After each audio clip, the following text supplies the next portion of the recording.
చంద్రబాబు, పవన్ కళ్యాణ్ వీళ్ళిద్దరూ ఎంతకాలం కలిసి ఉంటారు? ప్రజెంట్ కొంత చర్చ జరుగుతున్న అంశం.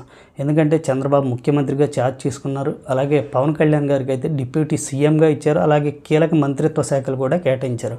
అలాగే వీళ్ళ మైత్రి ఎంతకాలం కొనసాగుతుంది అనేది కూడా చర్చనీయాంశంగా మారింది.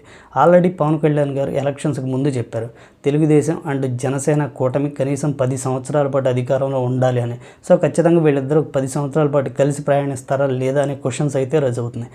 అయితే ప్రస్తుతం గమనిస్తున్న విషయాన్ని చూస్తే కనుక చంద్రబాబు నాయుడు పవన్ కళ్యాణ్కి చాలా ఇంపార్టెన్స్ ఇస్తున్నారు. డిప్యూటీ ముఖ్యమంత్రి పదవితో పాటు కీలకమైన శాఖలు కూడా కేటాయించారు. ఎందుకంటే వైసీపీ ఎలక్షన్స్లో ఓడిపోయి ఉండొచ్చు, బట్ వైసీపీ అధినేత మాత్రం అక్కడ కీలకం. జగన్మోహన్ రెడ్డి ఉన్నాడు. జగన్మోహన్ రెడ్డి అంత సాదాసీదమైన వ్యక్తి అయితే కాదు. వైఎస్ఆర్ బిడ్డగా ఉన్నాడు. అలాగే ఆల్రెడీ మాజీ ముఖ్యమంత్రిగా ఉన్నాడు. ఆయనకి ఇప్పుడు 11 అసెంబ్లీ స్థానాలే వచ్చినా సరే దాదాపుగా 40% ఓటు శాతం అనేది ఆయనకు వచ్చింది. సో అది కీ పాయింట్గా చంద్రబాబు నాయుడు చూస్తున్నారు.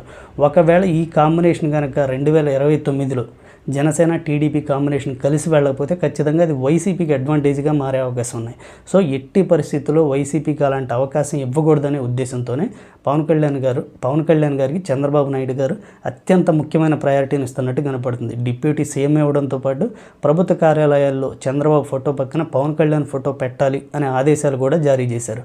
సో ఈ ఆదేశాల ద్వారా చంద్రబాబు నాయుడు గారు 2 పార్టీ అధినేతలకి 2 పార్టీ కార్యకర్తలకు ఇవ్వబోతున్న మెసేజ్ ఏంటంటే ఖచ్చితంగా ఈ ప్రభుత్వం మొత్తం ఈ 5 సంవత్సరాలు ఈ 2 పార్టీలు కలిసికట్టుగా కొనసాగుతాయి. ఈ 5 సంవత్సరాల తర్వాత కూడా రాబోయే ఎలక్షన్స్ కూడా 2 పార్టీలు కలిసికట్టుగానే ఎదుర్కొంటాయి అనే మెసేజ్ ఇవ్వబోతున్నారు. అలా వీళ్ళిద్దరు కనుక రాబోయే ఎలక్షన్స్ కూడా ఎదుర్కొనే అవకాశం ఉంటే కనుక వైసీపీకి అది ఖచ్చితంగా బ్యాడ్ న్యూస్ అనే చెప్పుకోవచ్చు.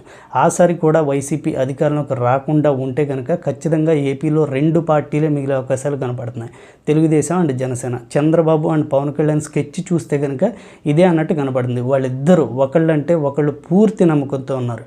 చంద్రబాబు నాయుడు గారు పవన్ కళ్యాణ్ మీద కానీ, పవన్ కళ్యాణ్ గారు చంద్రబాబు నాయుడు గారి మీద కానీ పూర్తి నమ్మకంతో కొనసాగుతున్నట్టు కనపడుతుంది. వీళ్ళ మైత్రి కనుక ఇలాగే కొనసాగితే 2029 ఎలక్షన్స్లో కూడా జగన్మోహన్ రెడ్డికి కష్టకాలంగానే ఉండే అవకాశాలు అయితే కనపడుతున్నాయి.